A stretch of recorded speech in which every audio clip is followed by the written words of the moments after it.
Hi, it's Dwyer, gamblersadvisory.com, dwyervip.com. Remember, the opinion you should follow should be your own.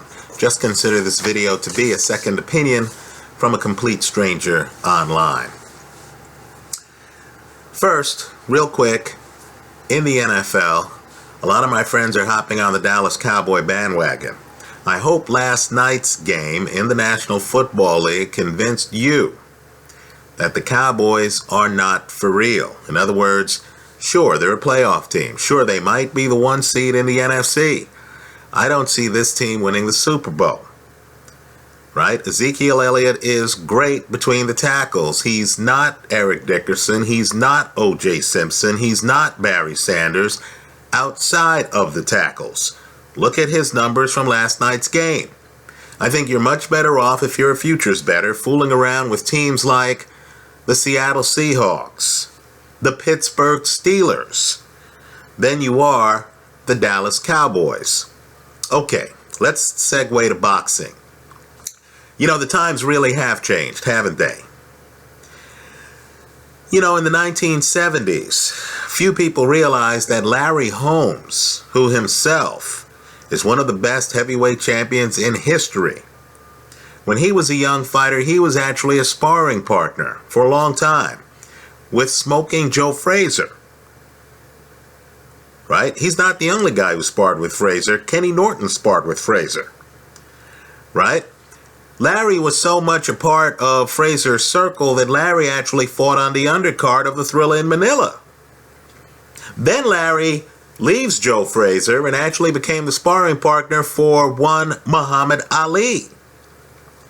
Now, it's interesting, given that Ali and Frazier are two of the biggest names in the sport's history, that Larry Holmes, himself a Hall of Famer, has never really talked about the sparring sessions that he had with the two men. Right? According to boxing folklore, and who knows if this is true, when he knocks out Joe's son, Marvis Frazier, in the first round, they claim Larry went over to Marvis and said, "That's for all the beatings your daddy gave me in the gym." Right? But keep in mind, Larry's really talking to Marvis. He's not talking to us. We don't know what happened during the Larry Holmes, Joe Frazier sparring sessions. Right? The two guys sat down with ESPN. There's actually an interview here online where they talk about sparring together.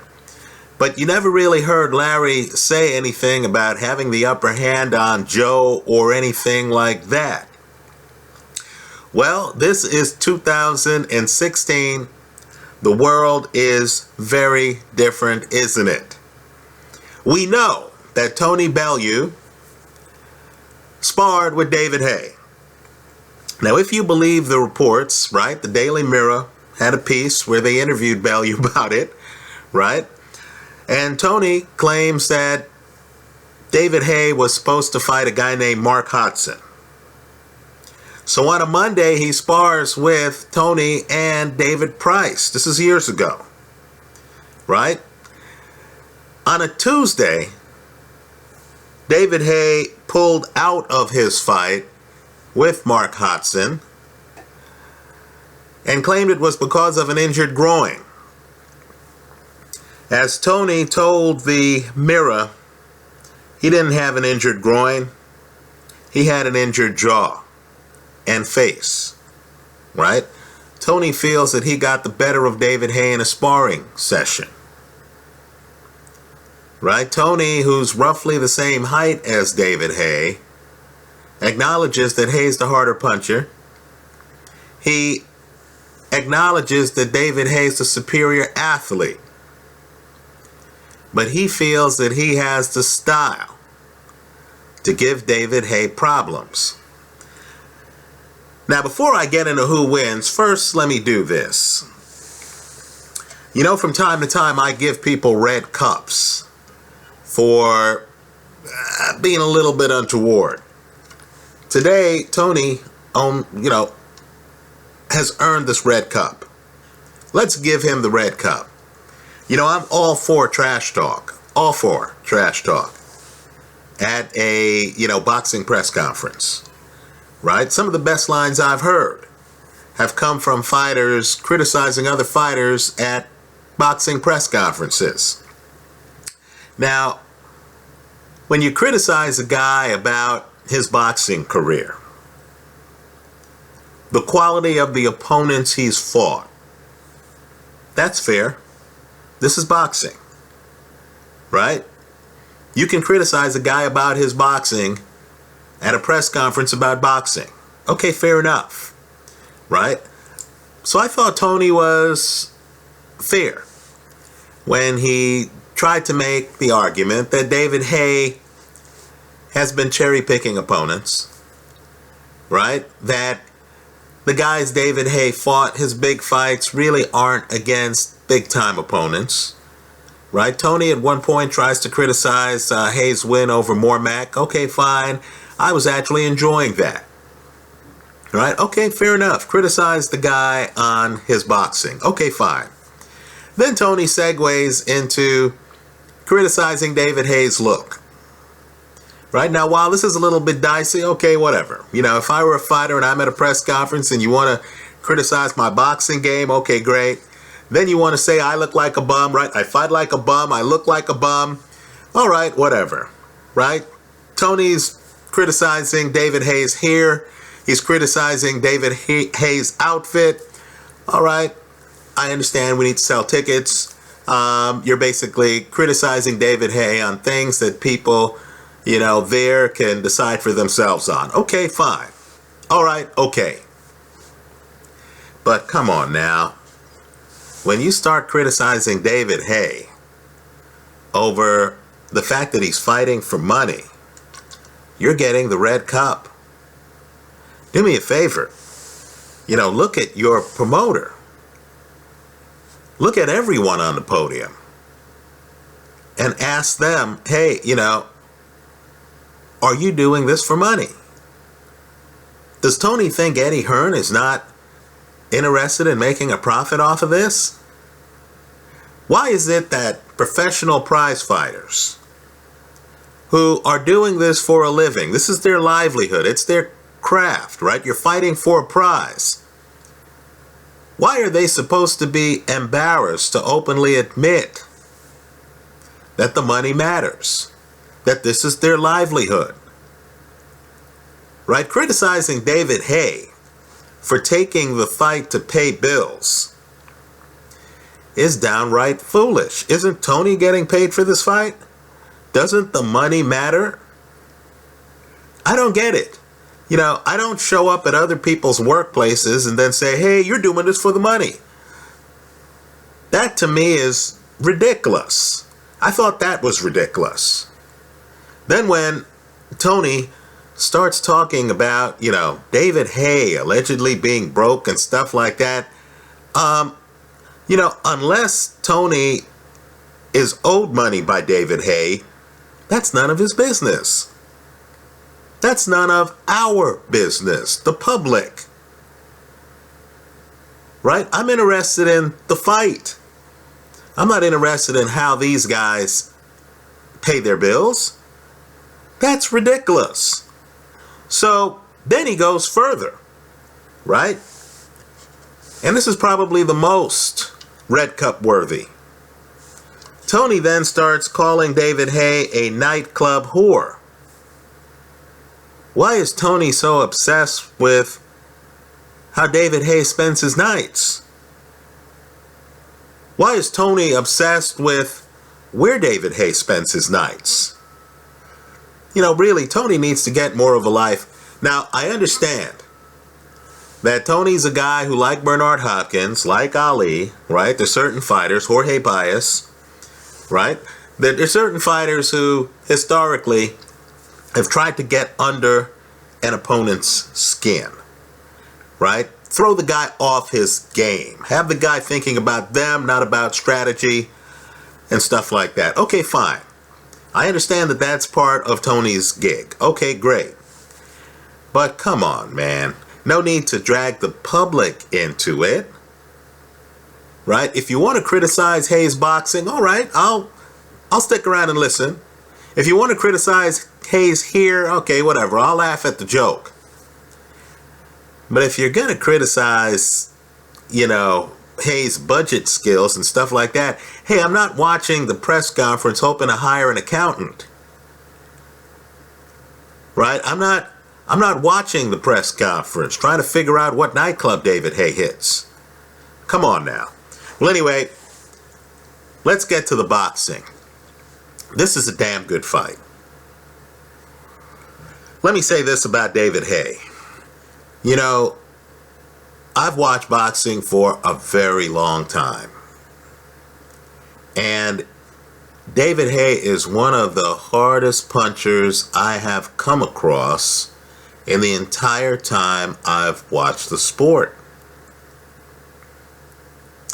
Does anyone remember the conditioned Derek Chisora, a guy with a chin, a guy who went 12 rounds with Vitaly Klitschko, right? A guy who went the distance with Robert Helenius, right? Does anyone remember the condition Derek Chisora was in at the end of the David Haye fight? What about Enzo Maccarinelli? People thought that fight was going to be a great litmus test. Wow, Maccarinelli looked finished, didn't he? I mean, these are guys who you wondered whether they'd be able to talk in sentences at the end of the fight. David Haye doesn't just knock you down. Folks, he hurts you. Right? Guys are hurt on the canvas. Life changes when you get hit by David Haye. Right? The guy really lives up to the name Haymaker. Whatever you think about the nightclubs he goes to and stuff like that, whatever's happening outside the ring, right? Just understand inside the ring, the guy hits hard. He hits very hard. Right? So to me, David Haye is always just one punch away from winning a fight. Right? The Bellew fight. In Bellew's entire career, has he been hit harder than he was hit by David Haye when he got hurt late in that fight? Right? This level of punching power to me is so outsized, it's kind of like Sergei Kovalev's punching power. Right? Gennady Golovkin's punching power. Where I get the feeling opponents are in the ring with the guy and they're thinking, you know what, I'm seasoned. I've been in the game a long time. I may have been champion for some period of time. I've been hit hard before. I have a chin. Then they get hit by this level of puncher and they realize, this is different. You know, whoa, what just happened? Right? Guys end up going down. Guys go down hard. Let me say this too. Because of Haye's power, we actually ignore the rest of Haye's game. You know, David Haye has extremely fast hands. Now, I'm not sure if they're as fast as Andy Ruiz's hands, but let's just say they're in the ballpark. Right? Haye has very fast hand speed. We don't talk about it because, as boxing fans, the first thing you notice are the knockouts, right? Knockouts cause amnesia. When someone says, hey, what happened in that fight? Your first line is, you know what? David Haye knocked out the other guy, right? You don't lead with, well, David Haye showed some hand speed. By the way, he knocked out the other guy. No, the knockout dominates. We forget the rest. People hear knockout and they say, oh, wow, Haye won the fight. You don't even get to the second part of the conversation. Well, David Haye does have hand speed. And as Bellew has pointed out, David Haye is an athlete. There are moments in the Vladimir Klitschko fight. And isn't that supposedly one of Haye's worst nights as a pro? Where Vladimir Klitschko tries to step up against David Haye and throws several punches. And you'll notice on the film, David Haye at times doesn't even put a hand up. He has his head on a swivel. When David Haye is pressed, Haye, who is a huge puncher, actually can move his upper body. He can actually roll with punches. He can actually dodge punches. Right? Dare I say, David Haye, to me, is better than advertised. But he has holes in his game. First, there's stamina. Again, knockouts cause amnesia. I'm not saying that Derek Chisora was winning the fight at the time of the stoppage. I'm not saying that at all. What I am saying, though, is Haye is lucky he got the KO. Because to me, Haye was tired. In the middle of that fight, he was tired. It looked to me like his tank was about to get on E. Now look, your car might not be able to beat a Ferrari, but your car can catch a Ferrari and beat the Ferrari if the Ferrari runs out of gas halfway through the race. Right? I thought if that Derek Chisora fight had made it to rounds 8, 9, and 10, David Haye would have been in trouble, because David Haye doesn't look like, to me, a guy who has a lot of survival skills. Right? He's not a guy who, when tired, is going to be able to tie you up and somehow make it the last minute of the round. That's not the persona I see. I see a guy who's accustomed to being a hunter, not a guy who's accustomed to being out of gas and the hunted.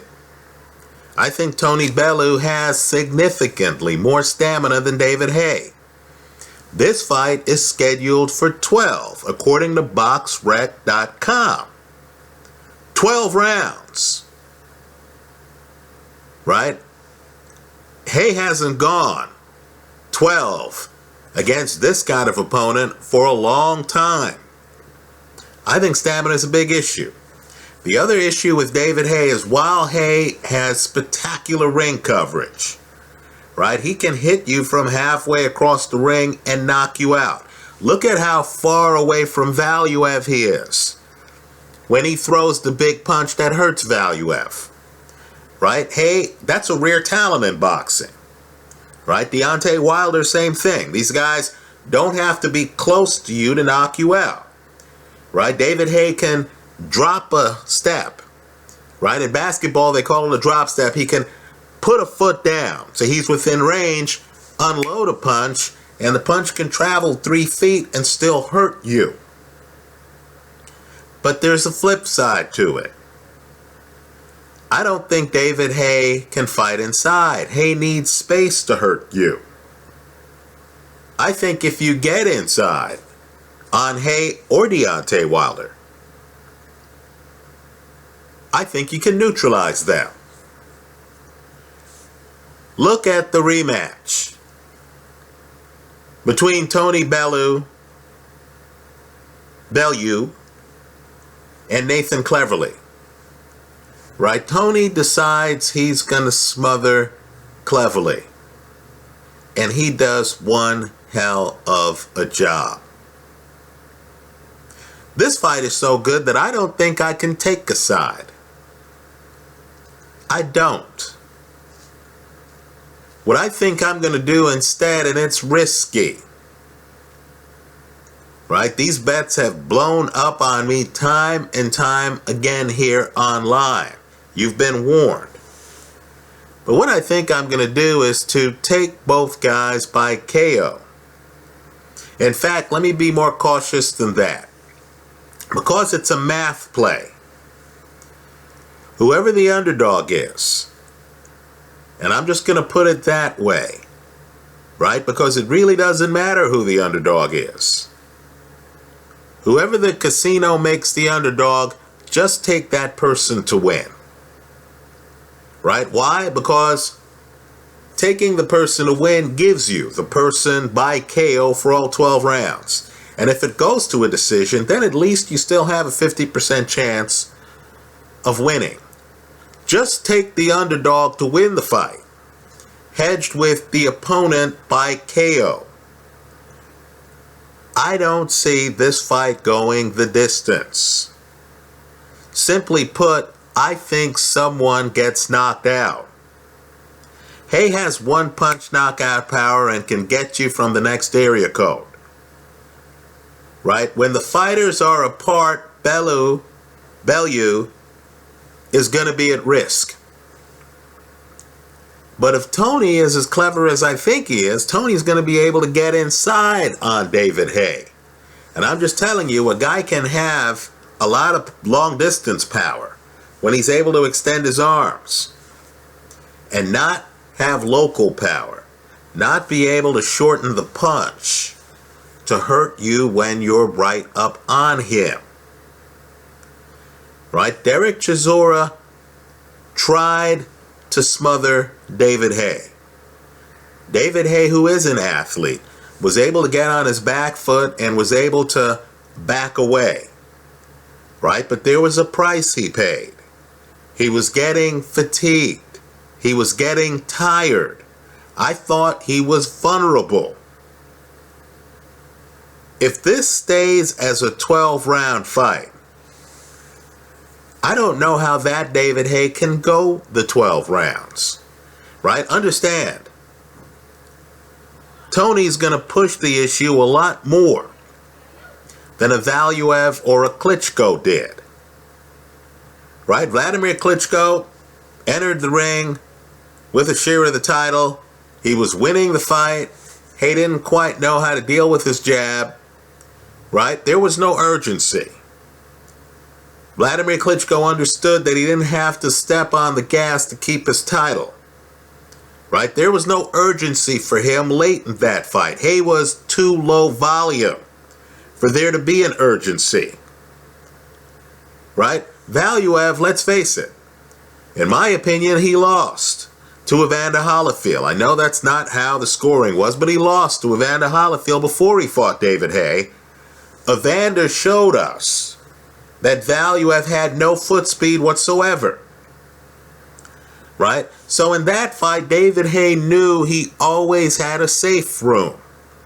In other words, you're fighting Bellew, if it gets hot, just back away.